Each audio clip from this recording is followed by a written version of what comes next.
ಖ್ಯಾತ ಗಾಯಕಿ ಪದ್ಮವಿಭೂಷಣ ಆಶಾ ಭೋಸ್ಲೆ ವಿಧಿವಶರಾಗಿದ್ದಾರೆ. ಶ್ವಾಸಕೋಶದ ಸೋಂಕಿನಿಂದ ಬಳಲುತ್ತಿದ್ದ ಆಶಾ ಭೋಸ್ಲೆ ನಿನ್ನೆ ಮುಂಬೈನ ಬ್ರೀಚ್ ಕ್ಯಾಂಡಿ ಆಸ್ಪತ್ರೆಗೆ ದಾಖಲಾಗಿದ್ರು. ಆದರೆ ಚಿಕಿತ್ಸೆ ಫಲಕಾರಿಯಾಗದೆ 92 ವರ್ಷದ ಗಾಯಕಿ ಆಶಾ ಭೋಸ್ಲೆ ಇಂದು ಕೊನೆಯುಸಿರೆಳೆದಿದ್ದಾರೆ. ಗಾಯಕಿ ನಿಧನಕ್ಕೆ ಭಾರತ ಚಿತ್ರರಂಗ ಕಂಬನಿ ಮಿಡಿದಿದೆ. ಆಶಾ ಭೋಸ್ಲೆ ನಿಧನಕ್ಕೆ ಹಲವು ರಾಜಕೀಯ ಗಣ್ಯರು ಸಂತಾಪ ಸೂಚಿಸಿದ್ದಾರೆ. ಕೇಂದ್ರ ರಕ್ಷಣಾ ಸಚಿವ ರಾಜನಾಥ್ ಸಿಂಗ್ ಸಂತಾಪ ಸೂಚಿಸಿದ್ದಾರೆ. ಇನ್ನು ರಾಜಕೀಯ ಗಣ್ಯರು, ಸಿನಿಮಾ ನಟ ನಟಿಯರು ಭೋಸ್ಲೆ ನಿಧನಕ್ಕೆ ಸಂತಾಪ ಸೂಚಿಸಿದ್ದಾರೆ. ಸಂಧಾನ ಸಭೆಗಳು ವಿಫಲವಾದ ಕಾರಣ ಲೆಬನಾನ್ನ ಮೇಲೆ ಇಸ್ರೇಲ್ ವೈಮಾನಿಕ ದಾಳಿ ನಡೆಸಿದೆ. ಬೈರುತ್ನ ದಕ್ಷಿಣ ಉಪನಗರಗಳು ಹಾಗೂ ಜನವಸತಿ ಪ್ರದೇಶಗಳನ್ನು ಗುರಿಯಾಗಿಸಿಕೊಂಡು ಬಾಂಬ್ ದಾಳಿ ನಡೆಸಿದೆ.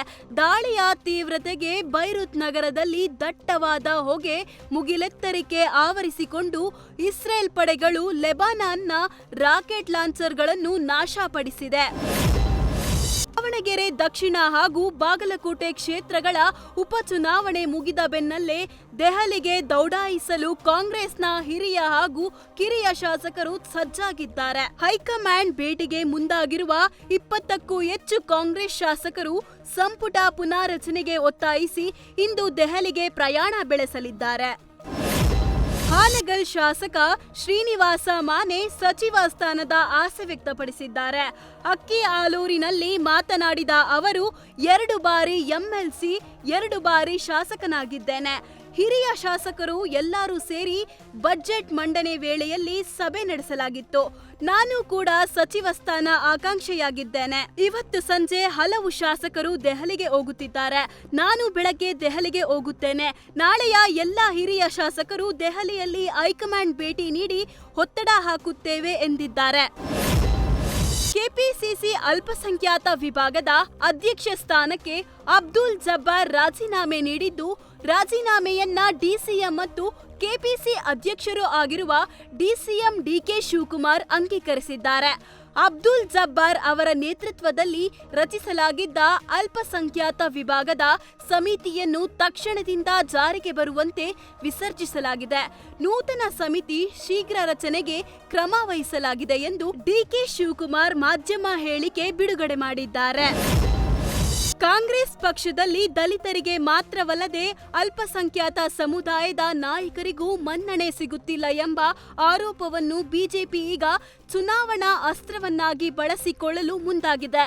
ಕಾಂಗ್ರೆಸ್ಗೆ ಕೇವಲ ಅಲ್ಪಸಂಖ್ಯಾತರ ಮತಗಳು ಬೇಕೇ ಹೊರತು ಅವರ ಅಭಿವೃದ್ಧಿ ಬೇಕಿಲ್ಲ ಮತ್ತು ಟಿಕೆಟ್ ಹಂಚಿಕೆಯಲ್ಲಿ ಸಮುದಾಯವನ್ನು ಕಡೆಗಣಿಸಲಾಗುತ್ತಿದೆ ಎಂದು ಬಿಜೆಪಿ ನಾಯಕರು ಟೀಕಿಸಿದ್ದಾರೆ.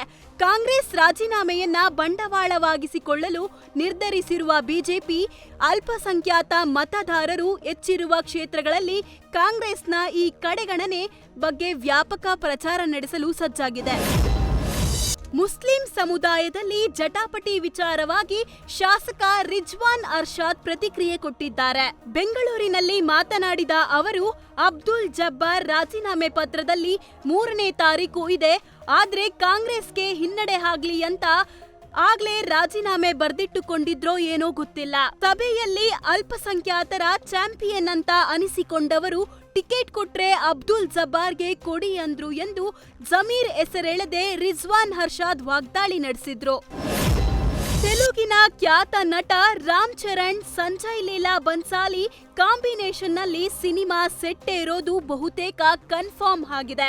ಇದೊಂದು ಪೀರಿಯಾಡಿಕ್ ಜಂಗಲ್ ಅಡ್ವೆಂಚರ್ ಸಿನಿಮಾ ಆಗಿದ್ದು, ದೊಡ್ಡ ಬಜೆಟ್ ನಲ್ಲಿ ಸಿನಿಮಾ ನಿರ್ಮಾಣ ಆಗಲಿದ್ದು, 5-6 ಭಾಷೆಗಳಲ್ಲಿ ಸಿನಿಮಾ ರಿಲೀಸ್ ಆಗಲಿದೆ. ಈಗಾಗಲೇ ಸಿನಿಮಾದ ಪ್ರೀ ಪ್ರೊಡಕ್ಷನ್ ಕೆಲಸಗಳು ಶುರುವಾಗಿದ್ದು, ಇಷ್ಟರಲ್ಲೇ ಸಿನಿಮಾ ಟೇಕ್ ಆಫ್ ಆಗಲಿದೆ. ಬೆಂಗಳೂರಿನ ಕಗ್ಗದಾಸಪುರ ಡಿಆರ್ಡಿಒ ಲೇಔಟ್ನ 21 ಬೀದಿ ನಾಯಿಗಳು ನಿಗೂಢವಾಗಿ ನಾಪತ್ತೆಯಾಗಿರುವ ಬೆನ್ನಲ್ಲೇ ನಾಯಿಗಳ ಮಾರಣ ಹೋಮ ನಡೆದಿದೆ ಎಂದು ಆರೋಪಿಸಿ ಶ್ವಾನ ಪ್ರಿಯರು ಫ್ರೀಡಂ ಪಾರ್ಕ್ನಲ್ಲಿ ಬೃಹತ್ ಪ್ರತಿಭಟನೆ ನಡೆಸಿದರು.